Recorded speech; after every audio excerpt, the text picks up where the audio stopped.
Great Expectations by Charles Dickens, Volume 3, Chapter 7. 8 o'clock had struck before I got into the air that was scented, not disagreeably, by the chips and shavings of the longshore boat-builders, and mast, oar, and block-makers. All that waterside region of the upper and lower pool below bridge was unknown ground to me, and when I struck down by the river I found that the spot I wanted was not where I had supposed it to be, and was anything but easy to find. It was called Mill Pond Bank, Chink's Basin, and I had no other guide to Chink's Basin than the old green copper rope walk. It matters not what stranded ships repairing in dry docks I lost myself among, what old hulls of ships in course of being knocked to pieces, what ooze and slime and other dregs of tide, what yards of ship-builders and ship-breakers, what rusty anchors blindly biting into the ground though for years off duty, what mountainous country of accumulated casks and timber, how many rope walks that were not the old green copper. After several times falling short of my destination and often overshooting it, I came unexpectedly round a corner, upon Mill Pond Bank. It was a fresh kind of place, all circumstances considered, where the wind from the river had room to turn itself round, and there were 2 or 3 trees in it, and there was the stump of a ruined windmill, and there was the old green copper rope walk, whose long and narrow vista I could trace in the moonlight along a series of wooden frames set in the ground, that looked like superannuated haymaking rakes, which had grown old and lost most of their teeth. Selecting from the few queer houses upon Mill Pond Bank a house with a wooden front and 3 stories of bow window, not bay window, which is another thing, I looked at the plate upon the door and read there, Mrs. Wemmick. That being the name I wanted, I knocked, and an elderly woman of a pleasant and thriving appearance responded. She was immediately deposed, however, by Herbert, who silently led me into the parlor and shut the door. It was an odd sensation to see his very familiar face established quite at home in that very unfamiliar room and region, and I found myself looking at him, much as I looked at the corner cupboard with the glass and china, the shells upon the chimney-piece, and the colored engravings on the wall, representing the death of Captain Cook, a ship-launch, and His Majesty King George III in a state coachman's wig, leather breeches, and top boots, on the terrace at Windsor. "All is well, Handel," said Herbert, "and he is quite satisfied, though eager to see you. My dear girl is with her father, and if you'll wait till she comes down, I'll make you known to her, and then we'll go upstairs. That's her father." I had become aware of an alarming growling overhead, and had probably expressed the fact in my countenance. "I am afraid he is a sad old rascal," said Herbert, smiling, "but I have never seen him. Don't you smell rum? He is always at it." "At rum?" said I. "Yes," returned Herbert, "and you may suppose how mild it makes his gout. He persists, too, in keeping all the provisions upstairs in his room, and serving them out. He keeps them on shelves over his head, and will weigh them all. His room must be like a chandler's shop."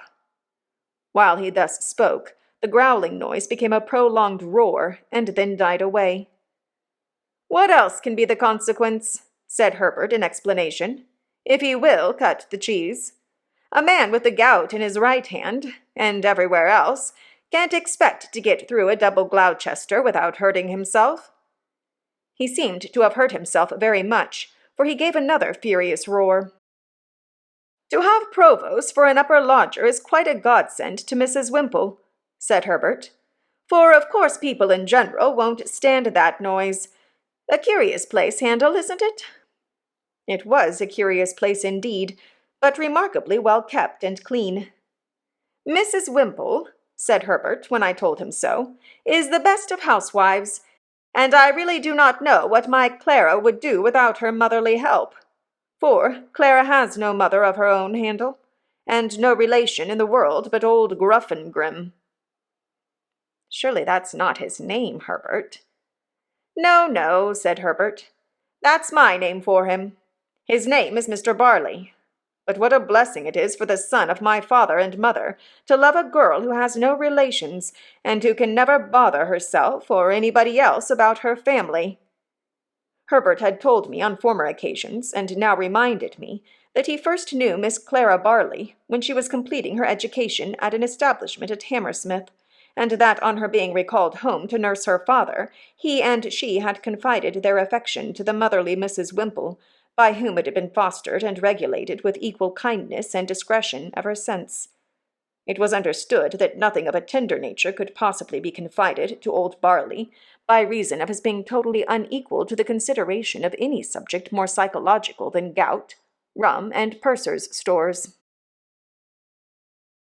As we were thus conversing in a low tone while old Barley's sustained growl vibrated in the beam that crossed the ceiling, the room door opened, and a very pretty, slight, dark-eyed girl of 20 or so came in with a basket in her hand, whom Herbert tenderly relieved of the basket, and presented, blushing, as Clara. She really was a most charming girl, and might have passed for a captive fairy, whom that truculent ogre, old Barley, had pressed into his service. "Look here," said Herbert, showing me the basket with a compassionate and tender smile after we had talked a little. "Here's poor Clara's supper, served out every night. Here's her allowance of bread, and here's her slice of cheese, and here's her rum, which I drink. This is Mr. Barley's breakfast for tomorrow, served out to be cooked. 2 mutton chops, 3 potatoes, some split peas, a little flour, 2 ounces of butter, a pinch of salt, and all this black pepper. It's stewed up together and taken hot, and it's a nice thing for the gout, I should think." There was something so natural and winning in Clara's resigned way of looking at these stores in detail, as Herbert pointed them out, and something so confiding, loving, and innocent in her modest manner of yielding herself to Herbert's embracing arm, and something so gentle in her, so much needing protection on Mill Pond Bank, by Chink's Basin, and the old green copper rope walk, with old Barley growling in the beam, that I would not have undone the engagement between her and Herbert for all the money in the pocket-book I had never opened. I was looking at her with pleasure and admiration, when suddenly the growl swelled into a roar again, and a frightful bumping noise was heard above, as if a giant with a wooden leg were trying to bore it through the ceiling to come at us. Upon this, Clara said to Herbert, "Papa wants me, darling," and ran away. "There is an unconscionable old shark for you," said Herbert. "What do you suppose he wants now, Handel?" "I don't know," said I. "Something to drink?" "That's it," cried Herbert, as if I had made a guess of extraordinary merit. "He keeps his grog ready mixed in a little tub on the table. Wait a moment, and you'll hear Clara lift him up to take some. There he goes." Another roar with a prolonged shake at the end. "Now," said Herbert, as it was succeeded by silence, "he's drinking." "Now," said Herbert, as the growl resounded in the beam once more, "he's down again on his back." Clara returned soon afterwards, and Herbert accompanied me upstairs to see our charge. As we passed Mr. Barley's door, he was heard hoarsely muttering within, in a strain that rose and fell like wind, the following refrain, in which I substitute good wishes for something quite the reverse. "Ahoy! Bless your eyes, here's old Bill Barley.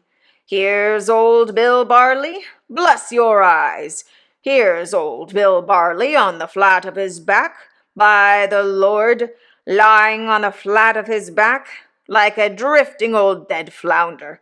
Here's your old Bill Barley. Bless your eyes. Ahoy! Bless you." In this strain of consolation, Herbert informed me the invisible Barley would commune with himself by the day and night together, often while it was light, having, at the same time, one eye at a telescope which was fitted on his bed for the convenience of sweeping the river. In his 2 cabin rooms at the top of the house, which were fresh and airy, and in which Mr. Barley was less audible than below, I found Provis comfortably settled. He expressed no alarm, and seemed to feel none that was worth mentioning. But it struck me that he was softened, indefinably, for I could not have said how, and could never afterwards recall how when I tried. but certainly. The opportunity that the day's rest had given me for reflection had resulted in my fully determining to say nothing to him respecting Compeyson. For anything I knew, his animosity toward the man might otherwise lead to his seeking him out and rushing on his own destruction. Therefore, when Herbert and I sat down with him by his fire, I asked him first of all whether he relied on Wemmick's judgment and sources of information. "Aye, aye, dear boy," he answered with a grave nod. "Jaggers knows." "Then I have talked with Wemmick," said I, "and have come to tell you what caution he gave me and what advice." This I did accurately, with the reservation just mentioned, and I told him how Wemmick had heard in Newgate prison, whether from officers or prisoners I could not say, that he was under some suspicion, and that my chambers had been watched. How Wemmick had recommended his keeping close for a time, and my keeping away from him, and what Wemmick had said about getting him abroad. I added that, of course, when the time came, I should go with him, or should follow close upon him, as might be safest in Wemmick's judgment. What was to follow that I did not touch upon. Neither, indeed, was I at all clear or comfortable about it in my own mind, now that I saw him in that softer condition, and in declared peril for my sake.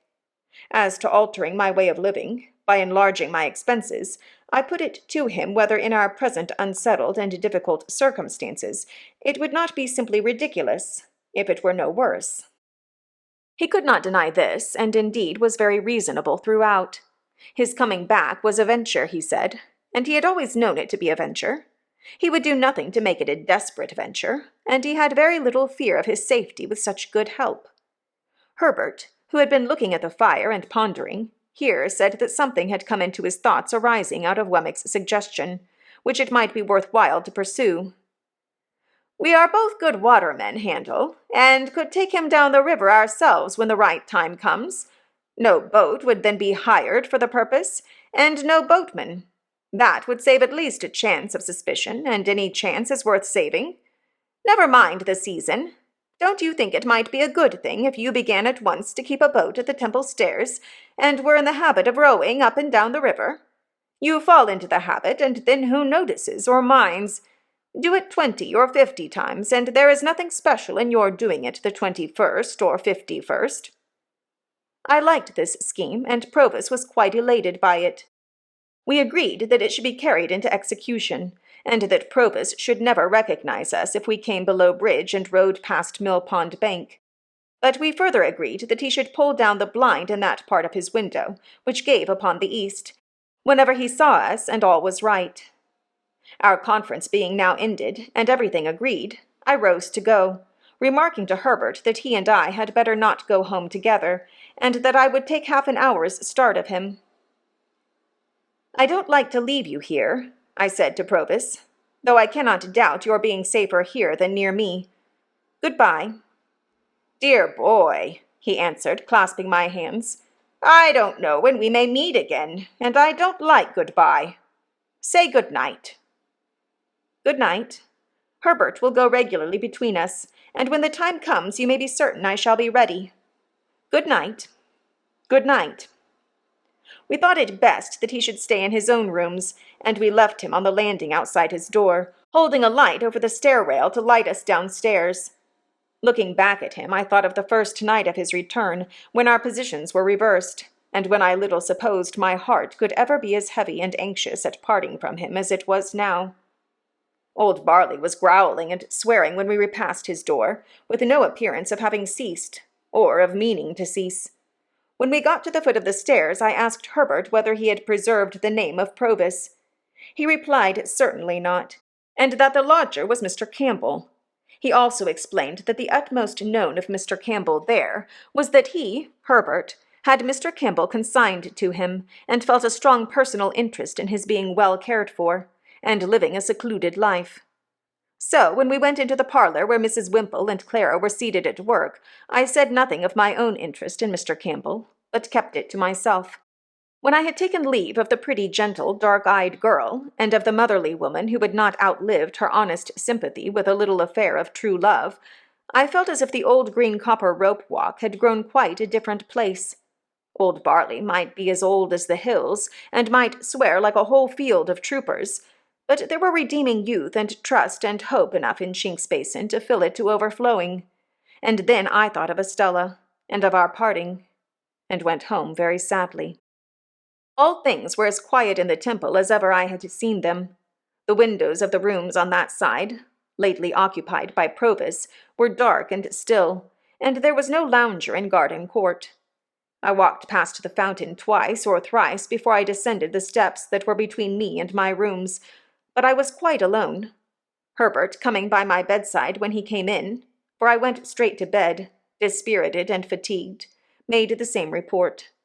Opening one of the windows after that, he looked out into the moonlight and told me that the pavement was as solemnly empty as the pavement of any cathedral at that same hour.